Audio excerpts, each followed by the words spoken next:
My name is Cherry Ricalde, sculptor, artist, and student at the University of the Arts, London in Camberwell. This film, Carrara Marble Ever After, is both an academic research project and a documentation of my sculptural journey in Carrara and Pietrasanta in Italy. It reflects on the transformation of artistic labor from Michelangelo's hand-carved devotion to today's technology-driven practices.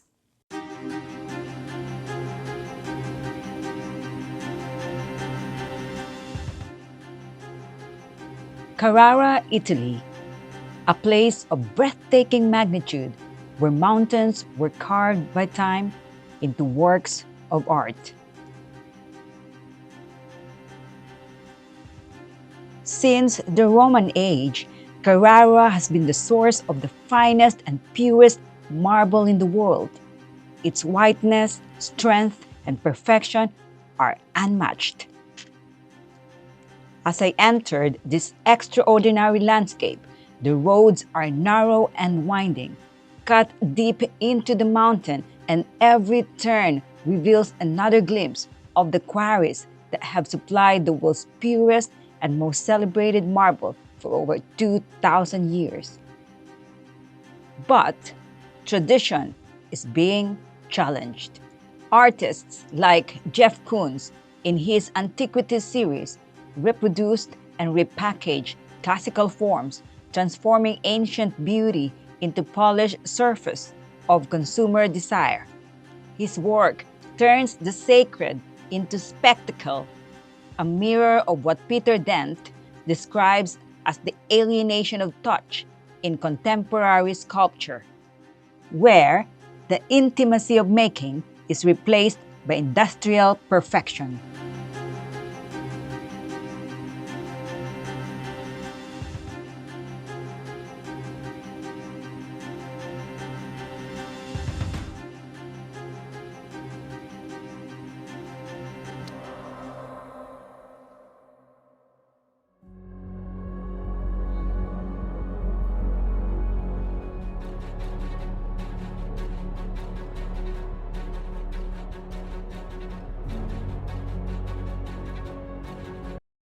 Isabel Groh, a German art critic, had a conversation with Jeff Koons, and she questioned his belief that art should be about acceptance rather than problems, judgment, or criticism.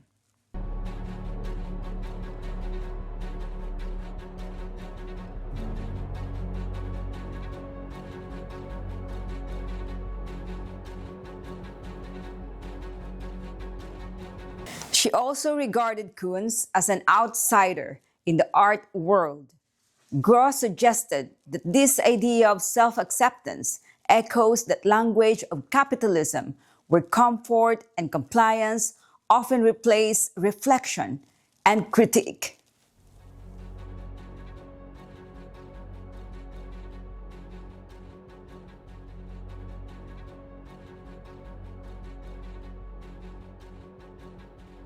She added that Koons' objects have no traces of human labor anymore. They have been erased. Once you eliminate all traces of human labor, the object becomes what Karl Marx refers to as a commodity fetish. Luxury objects that conceal their human origins.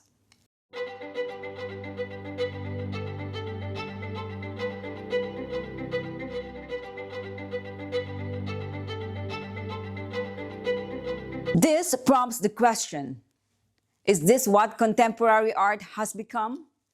A reproduction of beauty without substance.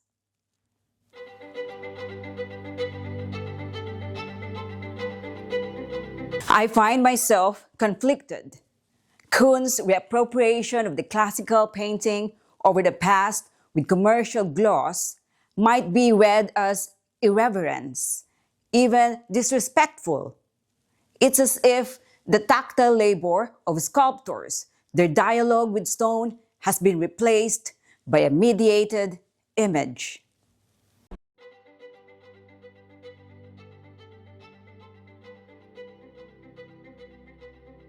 Michelangelo came here in the 15th century to select the blocks that would become his masterpieces, such as the Pieta. He believed that the figures were already within the stone, famously declaring that the sculptor arrives at his end by taking away what is superfluous. His process was one of revelation, not construction, a dialogue between hand, tool, and stone.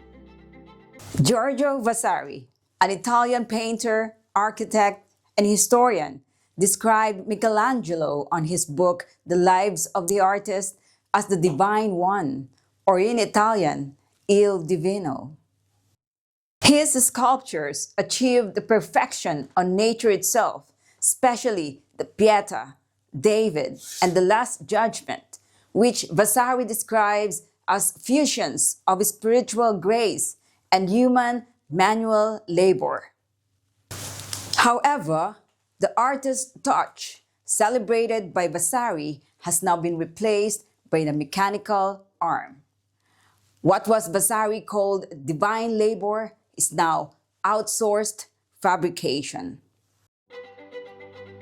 And still today, Carrara Marble plays a vital role in contemporary art, where artists and craftsmen from across the globe are drawn here to touch the same stone, to walk the same paths. Here in Carrara, I return to the foundations of sculpture, not to imitate tradition, but to question how its legacy informs contemporary art today. In my journey through the quarries of Carrara, I search for authenticity, for touch, for the traces of human hands still carving, meaning from the earth. The scale of the quarry is overwhelming. Enormous blocks are cut and shifted with machines. Their size and weight are astounding.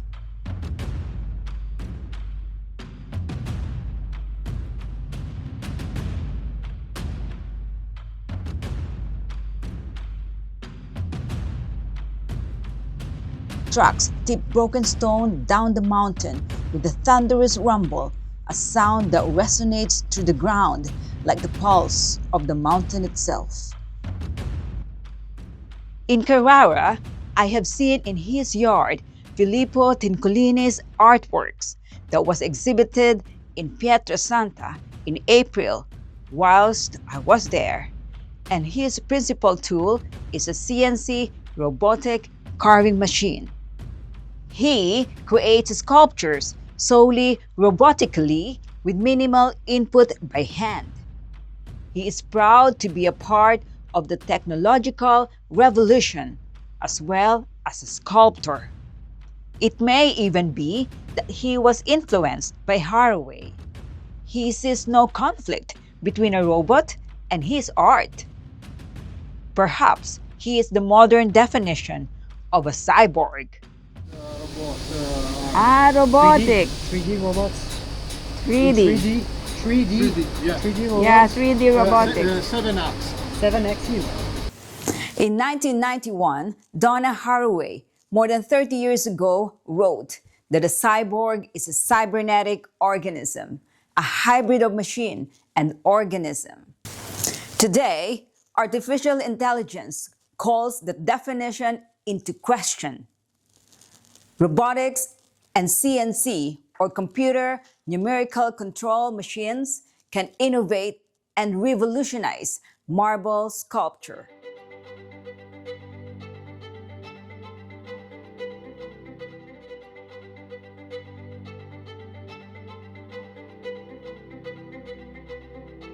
CNC machines can interface with sculptors to facilitate complex, sophisticated, intellectually successful contemporary art.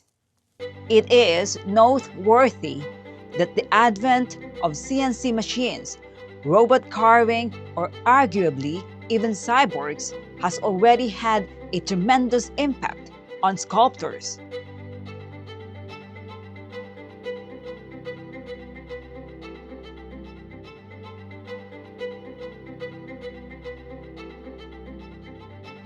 Particularly those working in marbles or even other types of stone. Filippo Tincolini's work could be seen in multiple locations in Pietrasanta's Fine Art exhibition. American art critic Hal Foster describes this as the rise of the designer artist, where production is outsourced and the studio becomes a managerial office. In this new system, the artist is less a producer of singular works than a designer of brand identity. The body of the artist has been replaced by the logo. This reflection makes me question if the hand that once carried the soul of art, what happens when the hand disappears?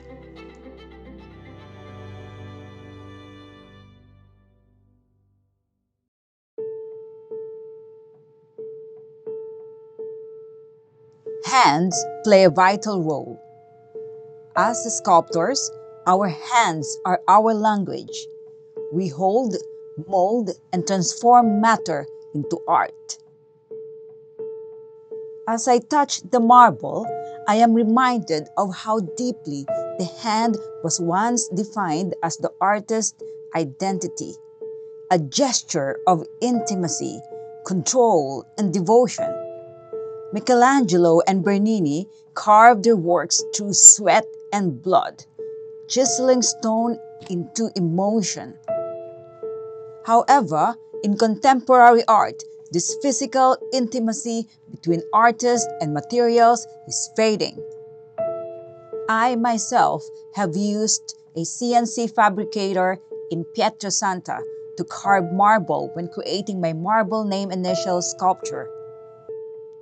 It was done using a robot water jet cutting machine.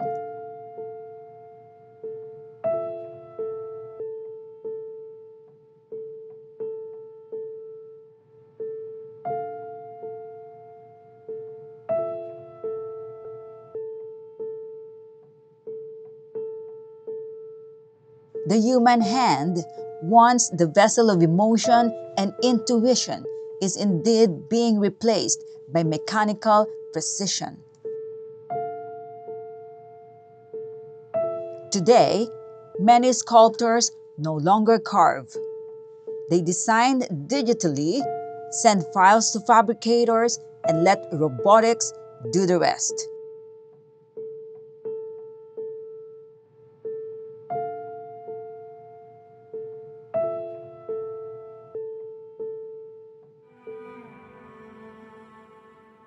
Art historian Rosalind Cross argued that modern sculpture began to reject handcrafted ideal in favor of conceptual and industrial approaches, a shift from the maker's body to the idea as object.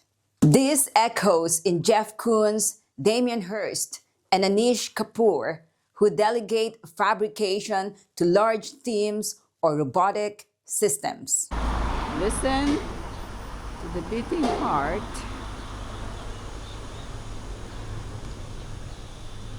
of marble. Oh, let's gonna measure how wide the stone is. So this is how you do it. I hope you can see. See how wide that is? 3 meters. Help you as if I am measuring it. How long have you been in the business? 3 meters. How many meters? 3. 3 meters, how much? I want to buy all of this.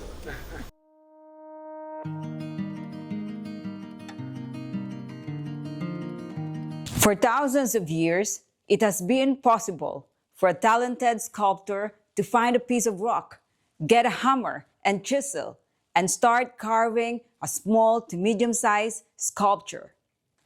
An inexpensive route open to any talented individual.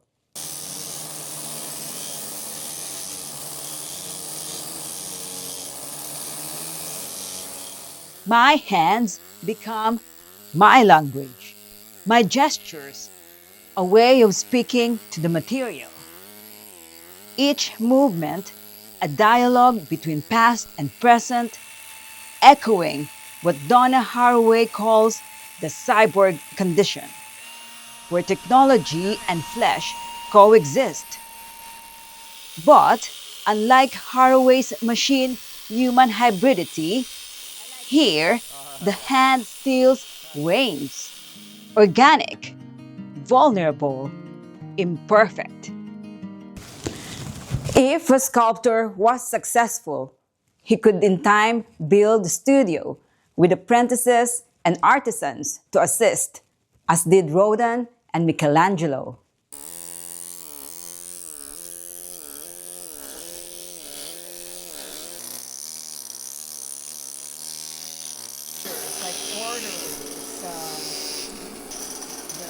Ta-da! Ta-da! Oh, beautiful. How did you polish it? Like make it really nice and All by hand. by hand? Oh my God. Yeah. This facilitated talented artists to create large pieces, such as the Statue of David. They didn't make them with their own hands.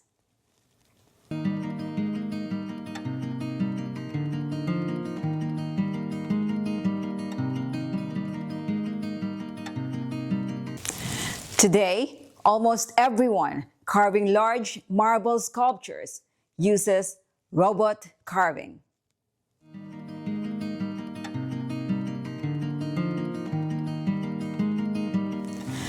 Many sculptors are fearful of the reaction of the critics and the art market, condemning any artist for the use of these machines. But nearly all do use them.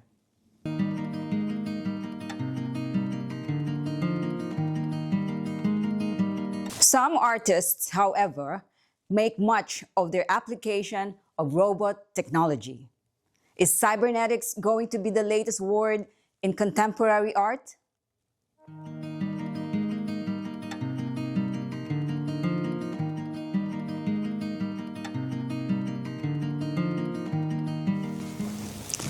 This contextualizes a microcosm of a widespread socio-attitudinal issue.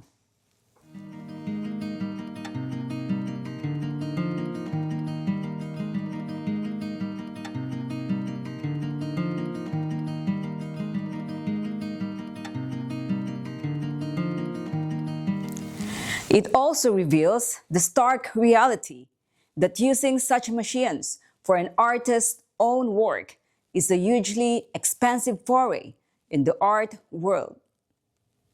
These machines cost tens of thousands of pounds, which few sculptors can afford.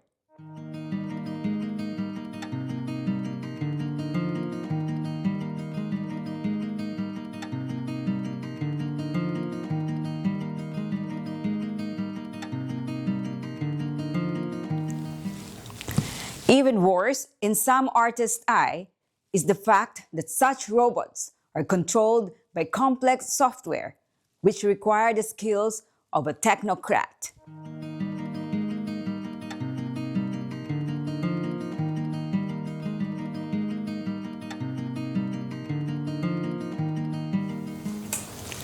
To learn such computer operational skills takes time and a specific educational background and expertise, a certain intellectual diversity, and costs time and money.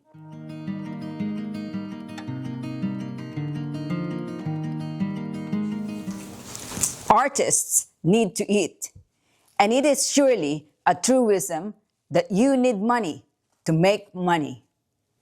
Computerized art puts food on the table in our money-driven capitalistic society.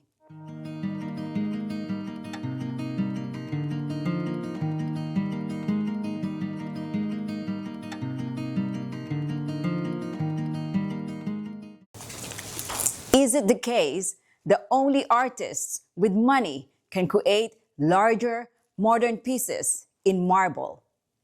Only perhaps if they can afford these machines and afford to pay the technocratic artisans to operate them.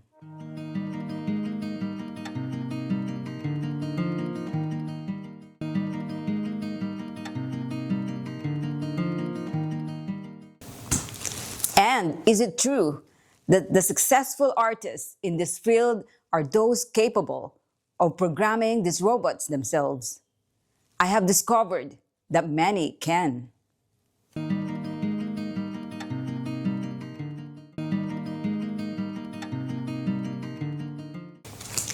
The giant question, therefore, is whether it is right that these socio-economic capitalistic issues should dictate the only well-off sculptors who can buy such machines and hire people to operate them can succeed.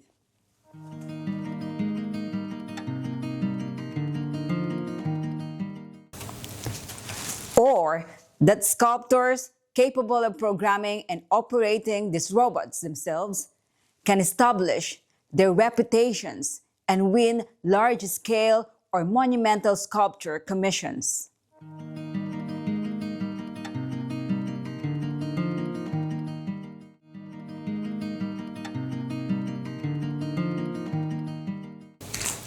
How can an impoverished art student find their way in such a socio-economic capitalistic culture?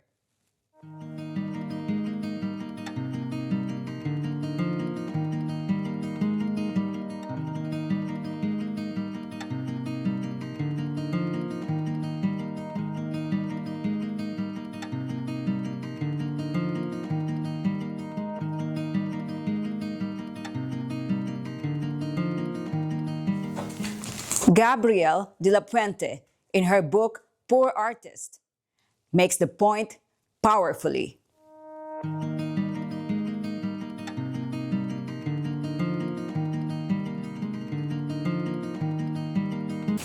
Her contention is, why make art? Faced with a capitalist system that has turned art into artwork and creative expression into cutthroat competition, why do so many artists try anyway?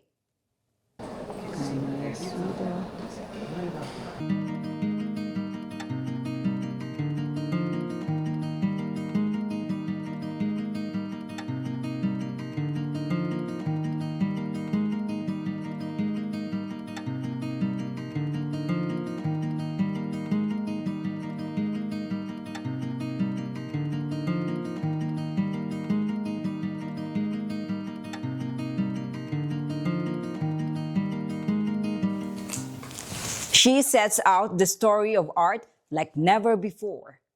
She learns profound truths about money and power and must decide whether she cares more about success or staying true to herself.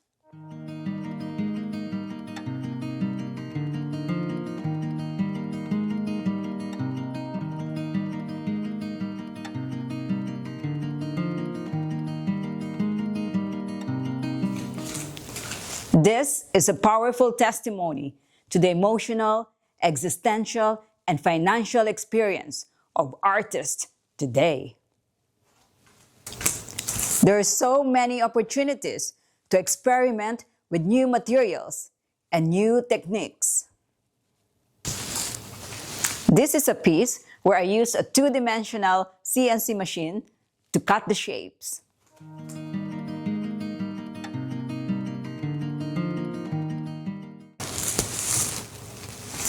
Here we see a sculpture I created using three-dimensional plastic printing technology. I took 100 photographs of the subject and the computer ingested this to generate the sculpture.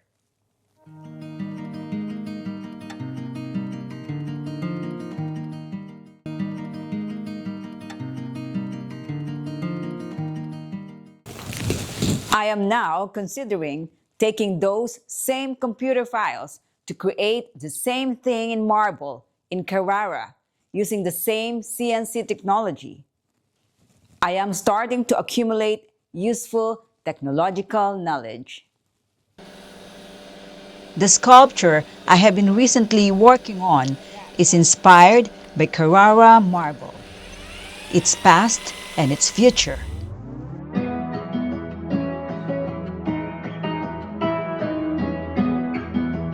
Creating my artwork was a significant challenge. How to create so many pieces, all in marble, was demanding. The time and cost initially almost made me abandon it. It is entitled The Holy Rosary, Veins of Stone, Voices of Women. I was fortunate, however, to devise an economical method which coincided with my wish to use cubism and abstract form. I bonded them together into a prayerful shapes.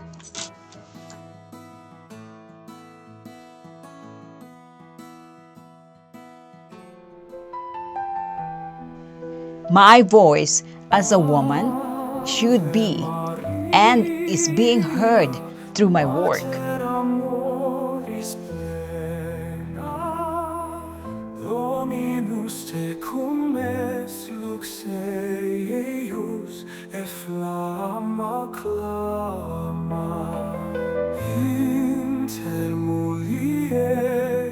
Standing before the Duomo San Martino, I felt a deep connection, knowing that I am exhibiting my work alongside the work of successful and well-known sculptors, and on the steps of a Duomo.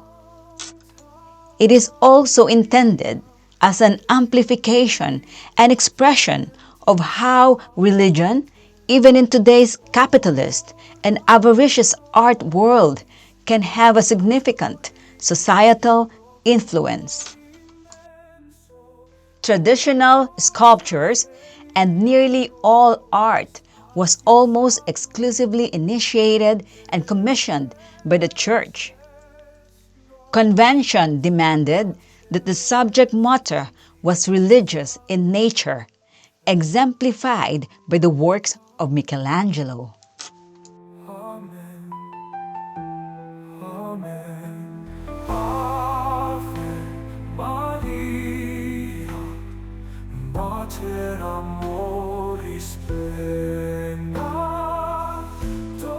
There is conflict in the sculptural displays in Pietrasanta between art, commerciality, and religion, and even feminism.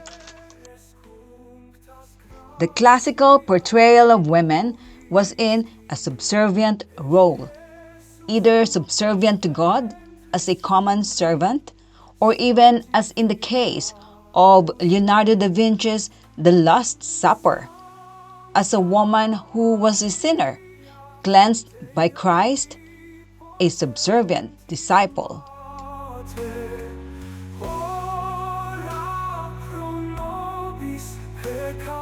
Mi piacciono, very beautiful this. Thank you so much. E I buy, li avrei comprati, io avrei comprato loro.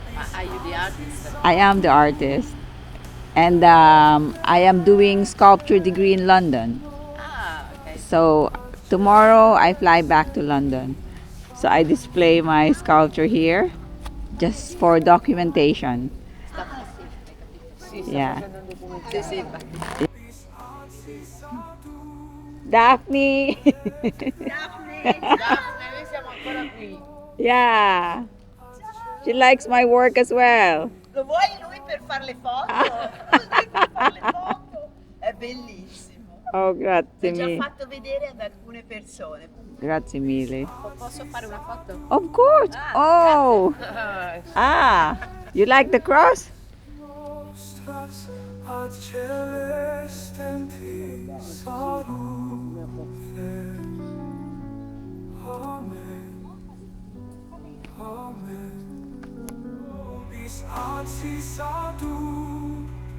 Lev preces nostras ad celestem salute. Amen. Amen.